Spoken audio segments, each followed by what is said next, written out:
할렐루야, 성도 여러분 반갑습니다. 오늘 이 시간 우리에게 허락하신 하나님의 말씀은 예레미야 13장 1절에서 11절까지입니다.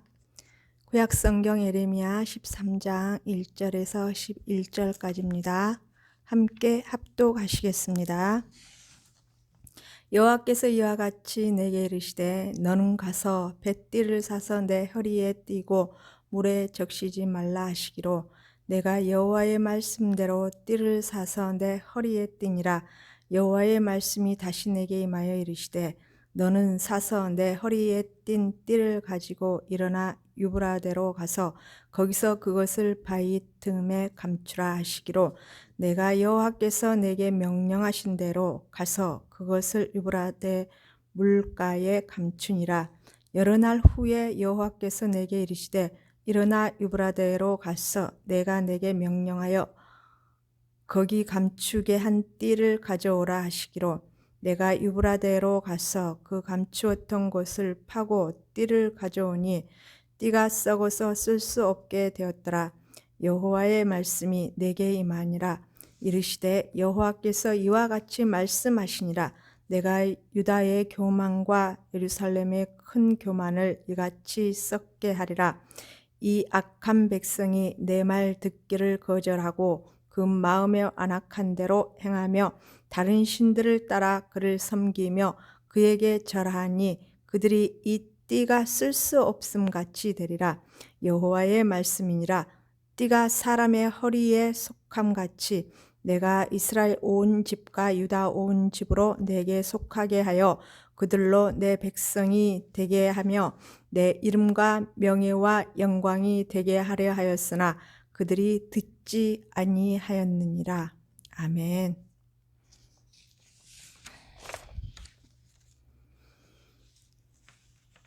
전주의 말씀 잠깐 살펴보겠습니다.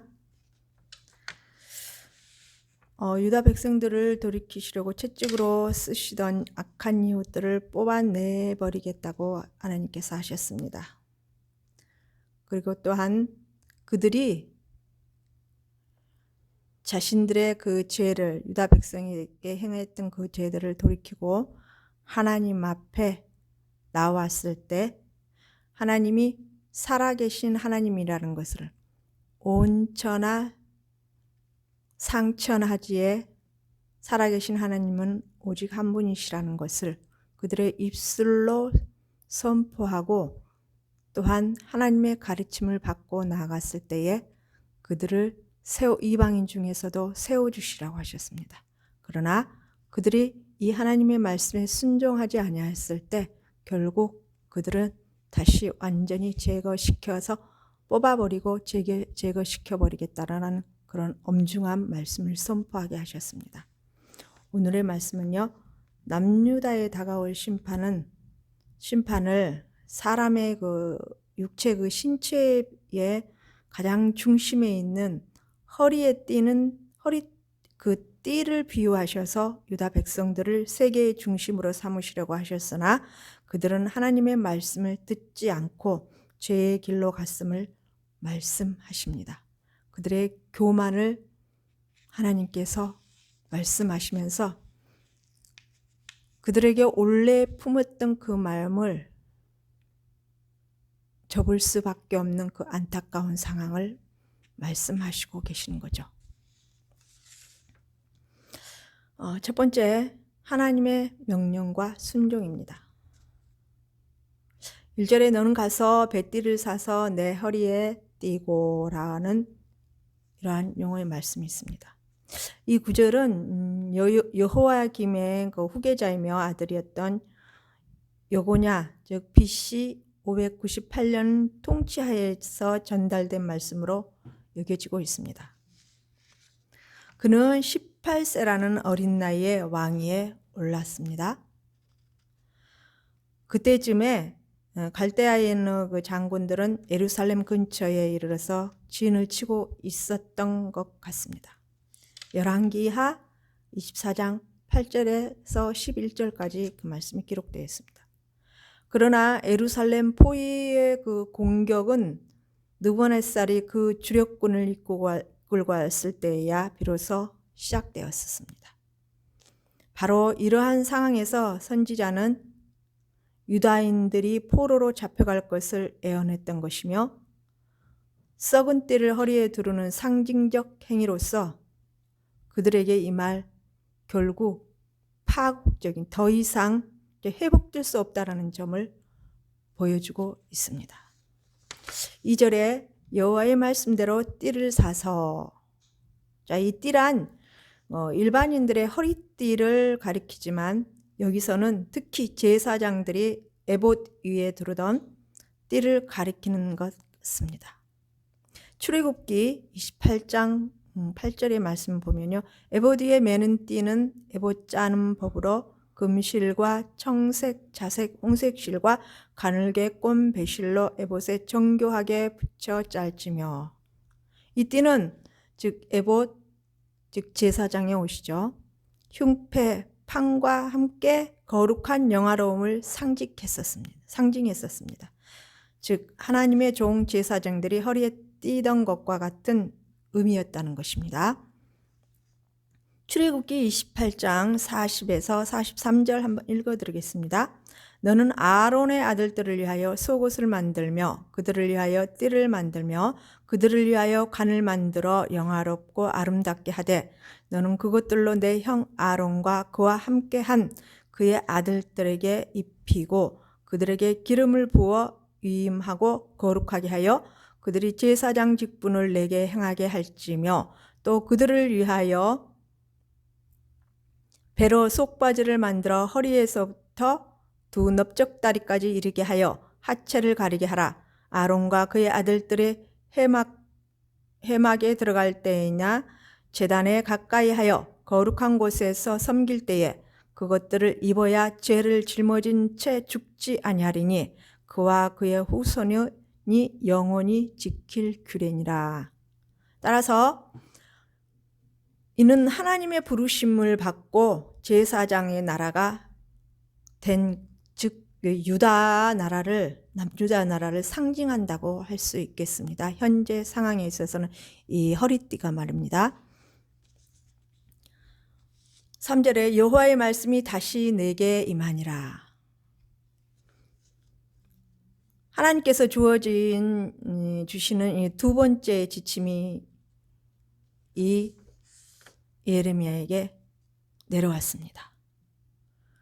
한편 여기 1장에서 오늘 본문의 1절에서 11절까지는 분장에 들어있는 이제 5개의 경고들이 그들 중에 첫 번째 것으로서 비유적 행위에 의한 메시지라고 볼 수가 있습니다.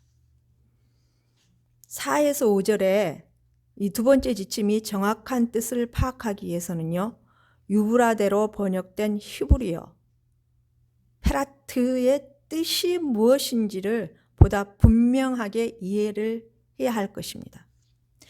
이와 동일한 단어가 구약의 다른 곳에서는 아나돗에서 동북쪽으로 약 250마일가량 떨어져 있는 유브라데 강을 가리키는 것으로 쓰여 있습니다. 구약 성경 창세기나 열왕기 하나 곳곳에 이처럼 이 말이 유브라데 강을 의미하면서 많이 등장하고 있습니다. 그래서 이 수세기에 걸쳐서 이 주석가들은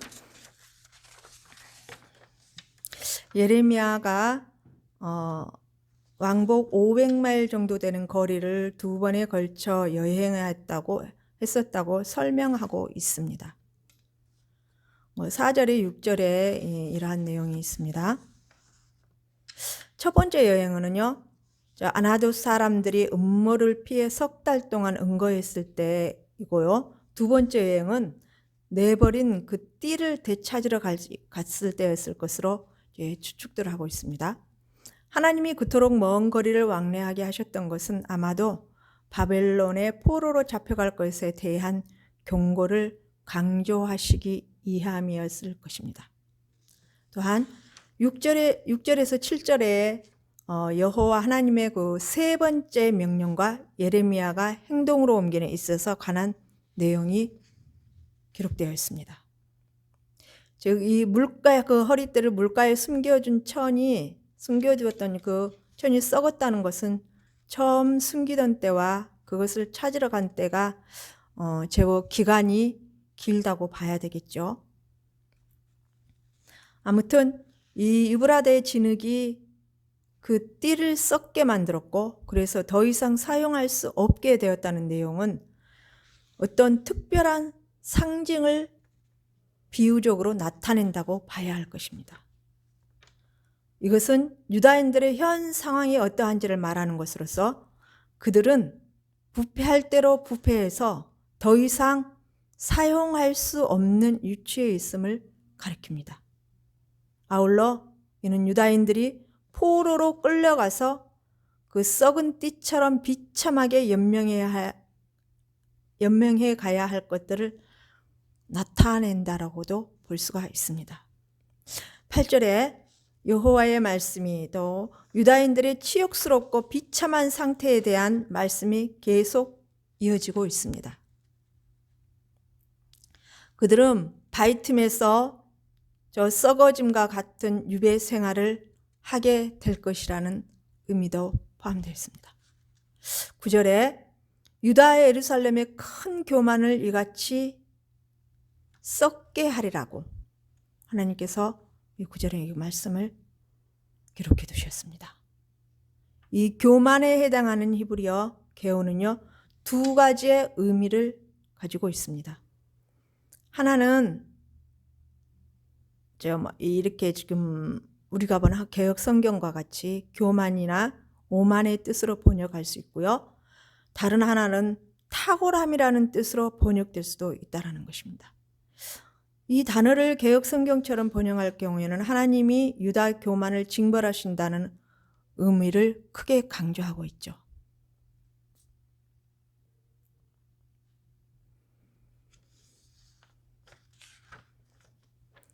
여기에 내용에 봐서는 즉 이 유다인들이 하나님을 섬기지 아니하고 하나님을 말씀을 등을 돌리고 듣지 아니하고 하나님 아닌 다른 우상에게 배교 행위를 했던 이 교만함을 하나님께서 이 유다 백성들을 다룬다고, 또한 이들의 배교 행위, 이들의 이 배교 행위에 대한 죄가 가장 크게 하나님의 마음을 아프게 했고 이들이 또한 도덕적으로도 또한 사회생활에 있어서 한 가지의 그 중심이 핀도가 흐트러짐으로 말미암아 이 유다 백성들은 하나님이 세우신 그 지도자로부터 내려오는 하나님을 배워나가는 그 말씀이 아니라 또 그 지도자들부터 하나님을 배교하는 행위, 성전 안에서부터 일어났던 그 모든 배교의 행위와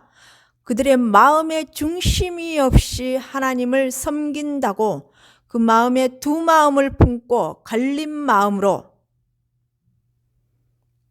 그들이 하나님 앞에 나와 예배를 드린다고 행위로만 했고 또한 하나님께서 보내주신 하나님의 백성들을 하나님의 선한 그 말씀으로 그 거룩한 말씀으로 잘 양육하고 교육해서 하나님의 극상품 포도 열매로 이들을 잘 양육시키고 열매로 만들어서 이웃 나라에 정말 하나님의 영광을 드러낼 수 있는 그리고 그 이웃 나라까지도 하나님의 백성으로 하나님 아버지 백성으로서 승리하는 삶으로서 하나님을 나타낼 수 있는 귀한 백성의 열매로 만들려고 하셨으나 그 모든 것들이 무산이 되어버렸다는 것입니다.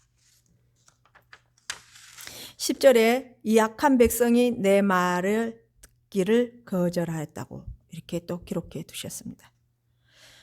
예레미야는 앞에서도 유다가 애굽이나 아수르에 의존하는 정책을 펼치는 것에 대해 경고한 바가 있었습니다. 2장 18절 말씀에 기록되어 있습니다.